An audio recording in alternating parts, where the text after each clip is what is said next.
मानौ कुनै व्यक्ति दिनभरि एउटा कोठामा बसेको छ, अगाडि 3वटा ठूला कम्प्युटर स्क्रिनहरू छन् अनि उसले शेयर बजारमा ट्रेडिङ गरिरहेको छ। एउटा टिपिकल डे ट्रेडरको दृश्य भनौँ न। हो ठ्याक्कै त्यही। उसले दिनमै सयौं पटक शेयर किन्छ, बेच्छ अनि वर्षको अन्त्यमा मानौ उसले $1 लाख नाफा पनि कमायो। बाहिरबाट हेर्दा त ऊ एकदमै सफल व्यापारी जस्तो देखिन्छ नि। हो नि, तर जब कर तिर्ने बेला आउँछ, सरकारी कर कार्यालय अर्थात् IRS ले उसलाई के भन्छ भने तिमीले कुनै व्यापार गरेकै छैनौ। उम्, IRS को नजरमा ऊ त वर्षभरि सोफामा बसेर टिभी हेर्ने कुनै बेरोजगार जस्तै हो। सुन्दा अलि अचम्म लाग्न सक्छ। एकदम अचम्म लाग्छ। तर आज हामी हाम्रा स्रोत सामग्रीहरूबाट यस्तै एउटा डरलाग्दो आर्थिक यथार्थको पर्दाफास गर्दैछौँ। ल यसलाई खोलौं। आजको यस गहिरो विश्लेषणको विषय छ कसरी सक्रिय ट्रेडरहरू अनजानमै एउटा भयानक करको फासोमा पर्छन्। अनि कसरी साँच्चै सफल ट्रेडरहरूले चाहिँ कर्पोरेट संरचनाको जालो बुनेर आफ्नो सम्पत्ति जोगाउँछन् भन्ने कुरा पनि। हो, त्यही त। यो साँच्चै नै एउटा विरोधाभासपूर्ण अवस्था हो नि। आजभोलि अनलाइन ब्रोकरहरूको कारणले बजारमा पहुँच हुनु र मोबाइल एपबाटै ट्रेडिङ गर्न सजिलो हुनु एउटा कुरा हो। हातमै ट्रेडिङ प्लेटफर्म छ।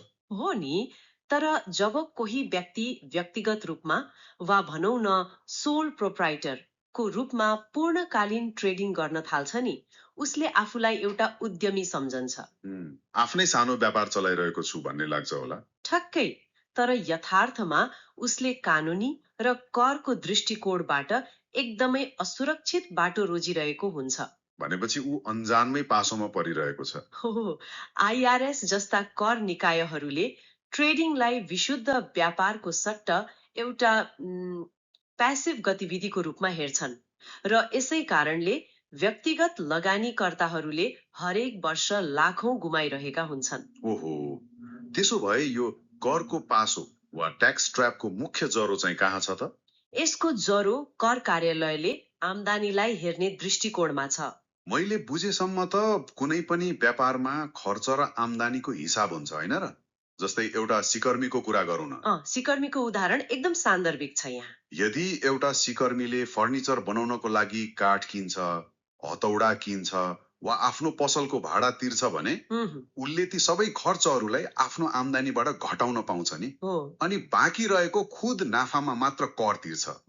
किनभने कर कार्यालयको नजरमा सिकर्मीले वस्तु वा सेवा उत्पादन गरिरहेको हुन्छ।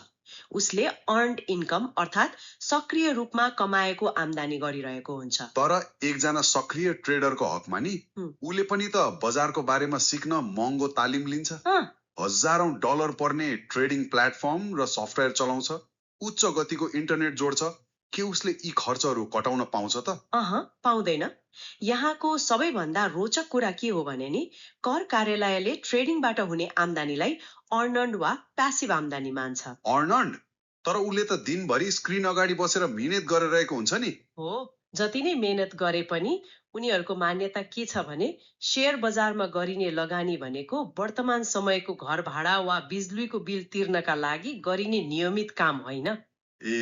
भनेपछि यो त भविष्यको लागि पुँजी सङ्कलन गर्ने माध्यम मात्र हो भन्ने बुझाइ।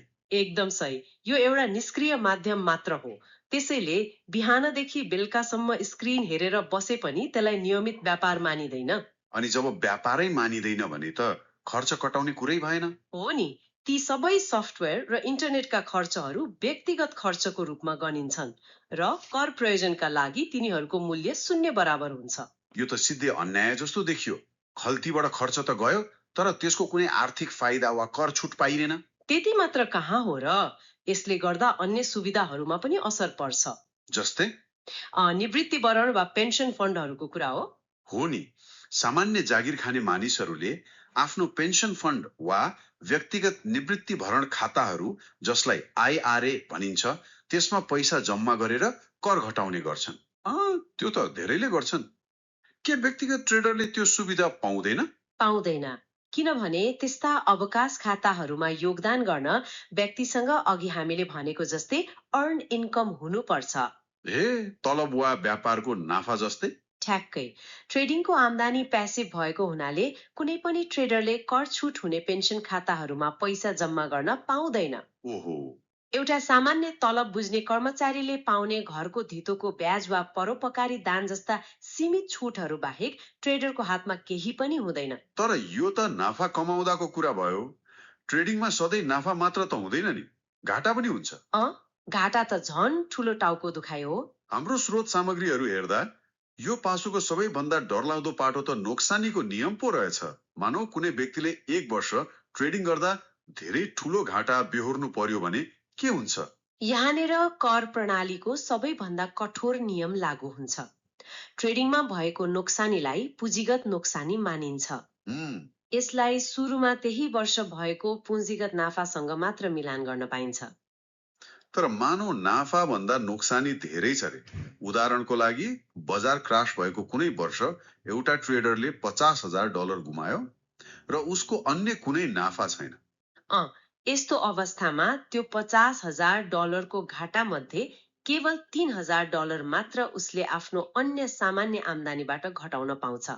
एकछिन है, $50,000 घाटा लागेको छ, तर कर तिर्दा जम्मा $3,000 मात्र घाटा देखाउन पाइने। हो, जम्मा $3,000, जस्तै उसको घर भाडा वा अन्य व्यवसायबाट आएको पैसाबाट त्यति मात्र घटाउन पाइन्छ। अनि बाँकी $47,000 को घाटाको हिसाब खोइ त, त्यो त सिधै हरायो। हराउँदैन, तर त्यो बाँकी रहेको $47,000 लाई आगामी वर्षहरूमा सार्नुपर्छ, जसलाई क्यारी फरवर्ड भनिन्छ। अर्को वर्ष फेरि देखाउने। तर अर्को वर्ष पनि फेरि त्यही $3,000 मात्र घटाउन पाइन्छ। मजाक जस्तो। यसको गणितीय हिसाब गर्ने हो भने त त्यो 1 वर्षको $50,000 को घाटा मिलान गरेर सक्ने झन्डै 15 वर्षभन्दा बढी समय लाग्छ। 15 वर्षसम्म त्यही एउटा घाटा बोकेर हिँड्नुपर्ने। यो नियमले त एउटा सक्रिय ट्रेडरको आर्थिक मेरुदण्ड नै भाँच्न सक्छ। एकदमै सक्छ। यो साँच्चै नै डरलाग्दो पासो हो।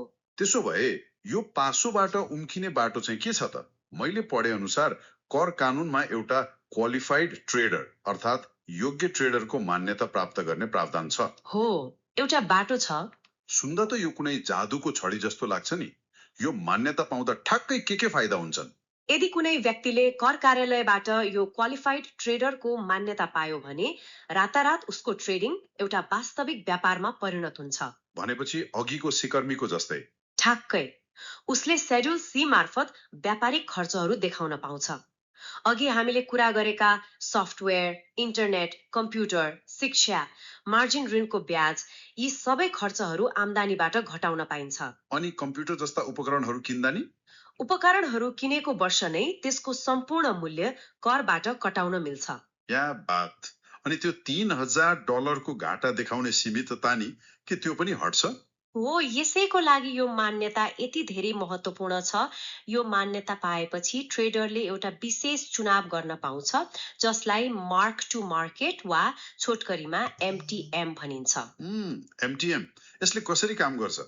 यो संयन्त्रले पुँजीगत लाभ वा नोक्सानलाई सामान्य आम्दानी वा नोक्सानमा परिणत गरिदिन्छ। यसले कसरी काम गर्छ भने नि, वर्षको अन्तिम दिन अर्थात् डिसेम्बर 31 मा त्यो ट्रेडरको खातामा जति पनि शेयरहरू छन् ती सबै त्यही दिनको बजार मूल्यमा बिक्री भएको मानिन्छ। बिक्री भएको मानिन्छ भनेपछि साँच्चै शेयर बेचेको हुँदैन? हुँदैन, कागजमा मात्र। वर्षको अन्त्यमा हिसाब मिलान गर्नको लागि एउटा काल्पनिक नाफा वा घाटा निकालिन्छ। अनि यसको फाइदा चाहिँ के त? यसको सबैभन्दा ठूलो फाइदा यही हो कि अब त्यो $3,000 को घाटाको सीमा लागू हुँदैन। साँच्चै? होइन नि। यदि कुनै ट्रेडरले त्यो वर्ष $50,000 गुमाएको छ भने उसले त्यो पुरै $50,000 त्यही वर्षको आम्दानीबाट घटाउन पाउँछ। 15 वर्ष कुर्नु पर्ने झन्झट अन्त्य भयो। यो त एकदमै ठूलो राहत हो। अनि अर्को महत्त्वपूर्ण कुरा, यसले वाश सेल नियमको पासोबाट पनि पूर्ण रूपमा मुक्त गरिदिन्छ। यो वाश सेल नियमको कुरा धेरैले सुन्ने गर्छन्। सक्रिय ट्रेडरहरूका लागि यो एउटा ठूलो टाउको दुखाइयो भनिन्छ। यो ठेकै के हो? वाश सेल नियम एउटा यस्तो प्रावधान हो जसले घाटा देखाएर कर छल्ने प्रवृत्तिलाई रोक्न खोज्छ। एउटा उदाहरण दिएर बुझाउनुस् न। मानव कुनै व्यक्तिले एउटा कम्पनीको शेयर किन्यो, केही दिनपछि त्यसको भाव घट्यो र उसले घाटा खाएर त्यो शेयर बेच्यो। ठीक छ, अब उसले त्यो घाटा करमा देखाउन चाहन्छ। अँ तर यदि उसले त्यो शेयर बेचेको 30 दिनभित्र फेरि त्यही कम्पनीको वा उस्तै प्रकृतिको शेयर किन्यो भने नि किन्यो भने के हुन्छ? त्यो अघिल्लो घाटा करमा दावी गर्न पाइँदैन। आइआरएसले भन्छ तिमीले वास सेल गर्यौ। हो, भनेपछि त्यो घाटा खेर गयो। खेरै त जाँदैन, त्यो घाटा नयाँ शेयरको मूल्यमा जोडिन्छ तर तत्काल कर छुट पाइँदैन। अब सोच्नुस् त, एउटा सक्रिय डे ट्रेडर जसले दिनमै एउटै कम्पनीको शेयर 10औं पटक किन्छ र बेच्छ, उसको लागि यो नियम कति भयानक होला। एकदमै भयानक।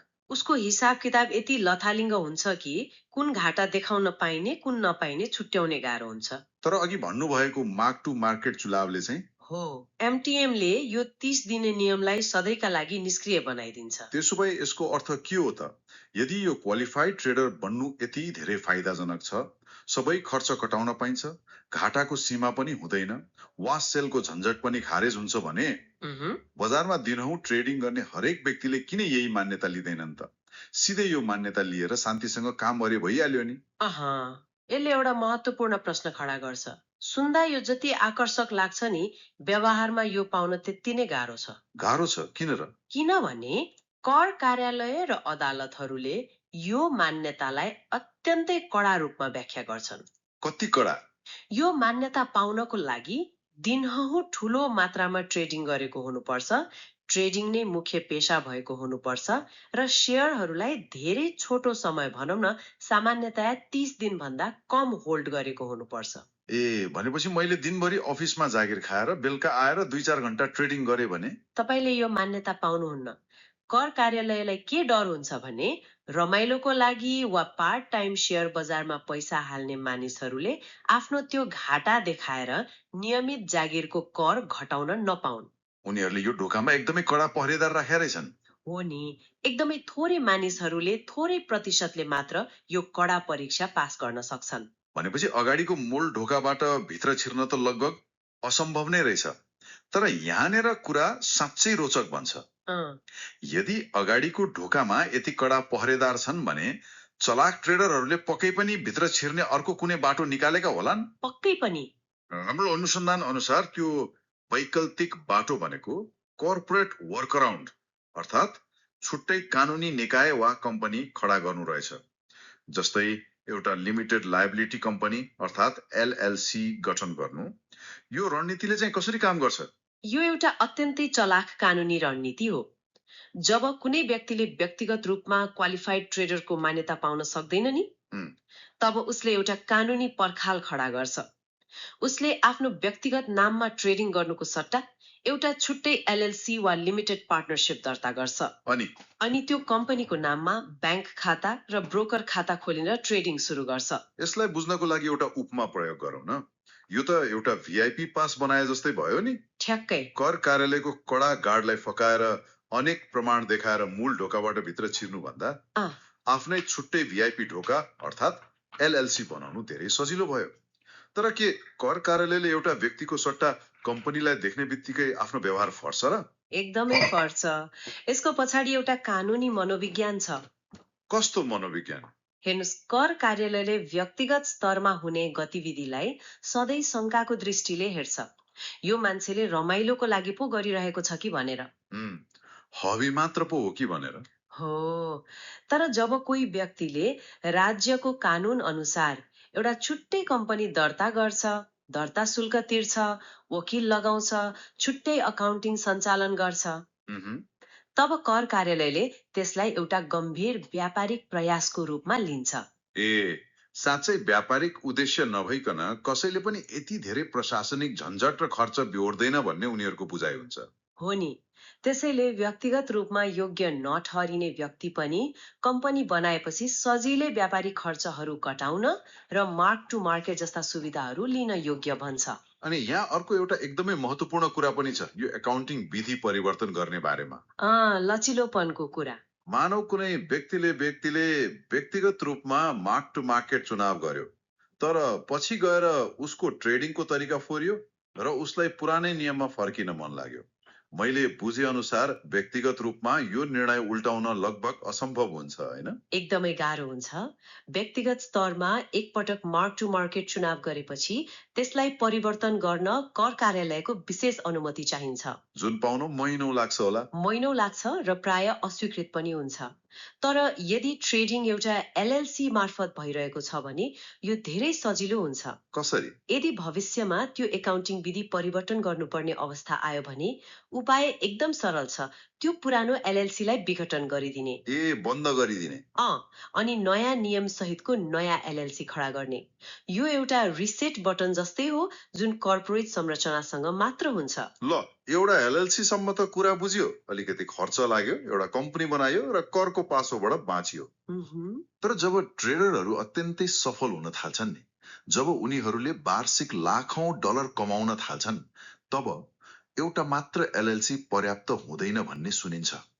हो, त्यहाँबाट खेल अर्को स्तरमा पुग्छ। त्यसपछि उनीहरू मल्टी एन्टिटी अर्थात् बहुनिकाय संरचना बनाउनतिर लाग्छन्। एउटा मात्र कम्पनीबाट सबै काम गर्दा के बिग्रिन्थ्यो र यसरी कम्पनीहरूको जालो नै किन बुन्नु पर्छ? जब सम्पत्ति ठूलो मात्रामा बढ्न थाल्छ, तब उद्देश्य कर बचाउनु मात्र हुँदैन, कमाएको सम्पत्तिलाई कानुनी हमलाबाट जोगाउनु पनि हुन्छ। सम्पत्ति सुरक्षा। हो, अत्यधिक सफल ट्रेडरहरूको लागि सल्लाहकारहरूले एउटा जटिल संरचना खडा गर्छन्। यसमा सामान्यतया एउटा सी कर्पोरेसनलाई मुख्य प्रबन्धकको रूपमा खडा गरिन्छ। C corporation? अनि त्यसको मातहतमा ट्रेडिङ गर्ने, घर जग्गा होल्ड गर्ने र अन्य सम्पत्ति राख्ने छुट्टा छुट्टै एलएलसीहरू बनाइन्छन्। यो एउटा माकुराको जालो जस्तै हो। भनेपछि सी कर्पोरेसन बीचको माकुरा हो जसले सम्पूर्ण जालोलाई नियन्त्रण गर्छ। एकदम सही। तर यो जालोको आर्थिक संयन्त्र चाहिँ कसरी चल्छ? एउटा कम्पनीबाट अर्को कम्पनीमा पैसा किन सार्नु पर्यो? मुख्य कारण हो आम्दानीलाई विभिन्न ठाउँमा बाँडेर करको भार कम गर्नु र सुविधाहरूको अधिकतम उपयोग गर्नु। उदाहरण दिनुस् न। उदाहरणका लागि ट्रेडिङ गर्ने एलएलसी ले जति पनि नाफा कमाउँछ त्यसको 30% सम्म रकम व्यवस्थापन शुल्कको रूपमा त्यो माथिल्लो सी कर्पोरेसनमा पठाउन सकिन्छ। Management fee. हो, अब त्यो सी कर्पोरेसनमा पैसा पुगेपछि त्यसलाई विभिन्न कर रणनीतिहरूमा प्रयोग गरिन्छ जुन एलएलसी भित्र मात्र सम्भव हुँदैन। जस्तै परिवारका सदस्यहरूलाई रोजगारी दिने कुरा। मैले सुनेको छु यस्ता कर्पोरेसनहरूले आफ्नै 16-17 वर्षका छोराछोरीहरूलाई कर्मचारी बनाएर राख्छन्। यो सुन्न त एकदमै अनौठो लाग्छ। सुन्दा अनौठो लाग्छ, तर यो एकदमै कानुनी र चलाख तरिका हो। एउटा ट्रेडिङ कम्पनीमा बच्चाले के काम गर्छ र त्यसको आर्थिक फाइदा के हुन्छ? यसको संयन्त्र एकदमै रोचक छ। मानौ एउटा ट्रेडरको बच्चा कलेज जाने उमेरको छ र कलेजको शुल्क निकै महँगो छ। अमेरिकामा त कलेज फी एकदमै महँगो हुन्छ। हो नि, सामान्यतया मानिसहरूले आफूले कर तिरिसकेपछिको पैसा अर्थात् पोस्ट ट्याक्स डलरबाट कलेजको शुल्क तिर्छन्। आफ्नो खल्तीबाट। तर कर्पोरेट संरचनामा सी कर्पोरेसनले त्यो बच्चालाई प्रशासनिक काम, डाटा एन्ट्री वा अनुसन्धानको लागि आधिकारिक रूपमा कर्मचारी राख्छ। अनि उसलाई तलब दिन्छ? बच्चालाई दिइने तलब कर्पोरेसनको लागि खर्च मानिन्छ र त्यो करबाट कट्टी हुन्छ। कर्पोरेसनको कर घट्यो अनि बच्चाले तिर्ने कर नि? अर्कोतर्फ बच्चाको आम्दानी एकदमै न्यून हुने भएकोले उसले एकदमै कम कर तिर्छ वा तिर्दैन। स्ट्यान्डर्ड डिडक्सनले कभर गर्छ। भनेपछि त्यही करमुक्त पैसाले उसको कलेजको शुल्क तिरिन्छ। हो नि, समग्रमा भन्नुपर्दा कर तिर्नुभन्दा अगाडिको पैसा अर्थात् प्री ट्याक्स डलरले परिवारको ठूलो खर्च धान्ने यो एउटा कानुनी इन्जिनियरिङ हो। यो त साँच्चै नै गजबको रणनीति रहेछ। कलेज खर्च मात्र होइन, यसरी नै स्वास्थ्य उपचारका खर्चहरू र परिवारको पेन्सन फन्डहरू पनि बनाउन सकिन्छ होला नि? मजाले सकिन्छ। विशेष गरी 401A जस्ता पेन्सन खाताहरूको कुरा धेरै आउँछ यसमा। हो, हाम्रा स्रोतहरूमा यस्ता खाताहरूले कर मात्र बचाउँदैनन्, सम्पत्ति सुरक्षामा पनि ठूलो भूमिका खेल्छन् भन्ने उल्लेख छ। यदि भविष्यमा कसैले त्यो ट्रेडरलाई मुद्दा हाल्यो भने यो पेन्सन फन्डले कसरी सुरक्षा दिन्छ? हेर्नुस्, 401A जस्ता योग्य पेन्सन फन्डहरू सम्पत्ति सुरक्षाका दृष्टिकोणले अभेद्य किल्ला जस्तै हुन्। अभेद्य किल्ला कसरी? मानौ ट्रेडरको घरमा कोही पाहुना आयो, सिडीबाट लडेर घाइते भयो र उसले ट्रेडरलाई लाखौं डलरको क्षतिपूर्ति माग्दै मुद्दा हाल्यो। मह्म, यदि अदालतले पाहुनाको पक्षमा फैसला गर्यो भने नि त्यो व्यक्तिले ट्रेडरको ब्याङ्क खाता, व्यक्तिगत घर वा गाडी कब्जा गर्न सक्छ। सबैले जान सक्छ। कानूनी रूपमा सक्छ, तर उसले त्यो 401 ए पेन्सन फन्ड भित्र रहेको पैसालाई छुन पनि पाउँदैन। साँच्ची त्यो पूर्ण रूपमा सुरक्षित हुन्छ। एकदम, कानूनले नै त्यसलाई सुरक्षित राखेको हुन्छ। कर्पोरेसनको मुख्य लक्ष्य नै जति सक्दो धेरै पैसालाई यस्ता सुरक्षित र कर छुट हुने खाताहरूमा सार्नु हो। अब यहाँनिर एउटा अन्तिम र सबैभन्दा महत्त्वपूर्ण कडी जोडिन आउँछ, राज्यको छनौट। यो एकदमै महत्त्वपूर्ण विषय हो। यत्रा धेरै कर्पोरेट संरचनाहरू बनाउँदा अमेरिकाका धेरै जसो सल्लाहकारहरूले नेवाडा राज्यलाई नै किन सिफारिस गर्छन्?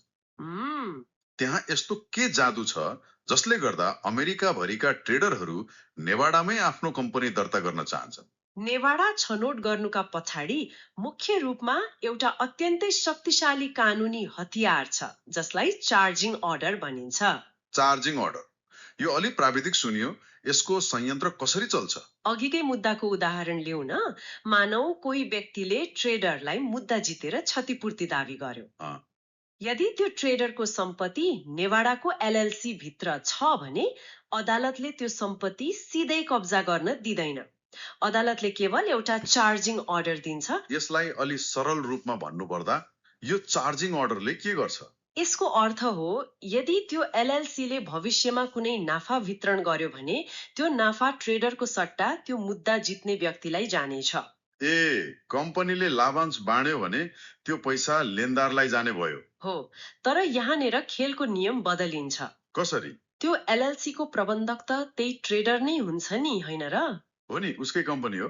उसले निर्णय गर्छ कि कम्पनीले कुनै पनि नाफा वितरण गर्दैन, बरु सबै नाफा कम्पनी भित्रै लगानी गर्छ। भनेपछि मुद्दा जित्ने व्यक्तिले एक सुक्का पनि पाउँदैन? पाउँदैन।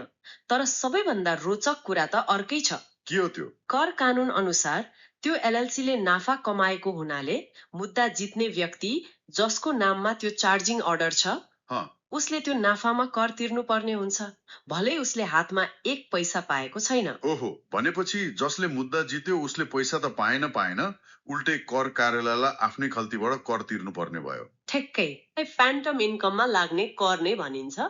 यो यति डरलाग्दो संयन्त्र हो कि यो कुरा बुझेपछि कुनै पनि वकिल वा लेनदारले नेवाडाको एलएलसी विरुद्ध मुद्दा लड्न वा चार्जिङ अर्डर लिन चाहँदैन। उनीहरू त मुद्दाबाटै पछि हट्छन् होला नि। हो, प्राय सम्झौता गरेर थोरै पैसामा कुरा मिलाउँछन्। यसका साथै नेवाडामा कर्पोरेट आयकर नलाग्ने र शेयर धनीहरूको पहिचान गोप्य राख्न पाइने हुनाले यो सम्पत्ति सुरक्षाको लागि स्वर्ग नै मानिन्छ। यो सबै कुरा सुन्दा त मेरो दिमाग नै रन्थन्यो। यो अलि जटिल त छ। हामीले कहाँबाट कुरा सुरु गरेका थियौं? एउटा सामान्य मान्छे जसले एपबाट शेयर किनेर नाफा कमाउन खोज्छ। र अहिले हामी कहाँ आइपुग्यौं? सी कर्पोरेसन, व्यवस्थापन शुल्क, परिवारलाई कर्मचारी बनाउने, अभेद्य पेन्सन फन्ड र नेवाडाको चार्जिङ अर्डरको चक्रव्यूहमा। हो नि, खेल ठुलो छ। समग्रमा भन्नुपर्दा बजारमा निरन्तर नाफा कमाइरहेका ट्रेडरहरूको लागि साधारण व्यक्तिगत खाताबाट ट्रेडिङ गर्नु भनेको त आर्थिक आत्महत्या जस्तै रहेछ नि। एकदमै। उत्कृष्ट कर उपचार र कानूनी सुरक्षा प्राप्त गर्नका लागि वित्तीय र कानूनी पेशावरहरूसँग सल्लाह लिएर बलियो कर्पोरेट संरचना बनाउनु एकदमै अनिवार्य भइसकेको देखियो। हो, ज्ञान र पूर्व तयारी बिना यो क्षेत्रमा हात हाल्नु भनेको हतियार बिना युद्धमा जानु जस्तै हो। बजारको विश्लेषण गर्न जति समय र मेहनत लाग्छ नि, आफूले कमाएको सम्पत्तिलाई कर र कानूनी जोखिमबाट जोगाउने संरचना बनाउन पनि त्यति नै मेहनत लाग्छ। सही कुरा। आजको यस गहिरो विश्लेषणको अन्त्यमा म एउटा विचार छोड्न चाहन्छु। सुरुमा मानिसहरू शेयर बजारमा किन आउँछन्? बजारको उतार चढाव बुझ्न, कम्पनीहरूको विश्लेषण गर्न र अर्थतन्त्रको हिस्सा बन्न। तर जब कोही साँच्चै सफल हुन्छ उसले आफ्नो धेरै जस्तो समय शेयरको चार्ट हेर्नमा होइन, नेवाडामा कर्पोरेसन दर्ता गर्न, एलएलसीहरूको जालो बुन्न, परिवारलाई कानूनी रूपमा तलब खुवाउन र कर कानूनका छिद्रहरू खोज्नमा बिताउनु पर्ने हुन्छ। एकदम यथार्थ कुरा। त्यसो भए कि आजको युगमा एक सफल डे ट्रेडर हुनु भनेको वित्तीय बजारको विश्लेषक हुनु हो वा यो विशुद्ध रूपमा कर र कर्पोरेट कानूनको इन्जिनियरिङ गर्ने एउटा खेल मात्र हो? सायद सफलताको शिखरमा पुगेपछि मूल खेल शेयर बजारको होइन, बरु आफूले बनाएको कर्पोरेट चक्रव्यूहको हुँदो रहेछ। यो प्रश्न आफै विचार गर्नका लागि छोड्दै आजको छलफल हामी यही समाप्त गर्छौं। मानौ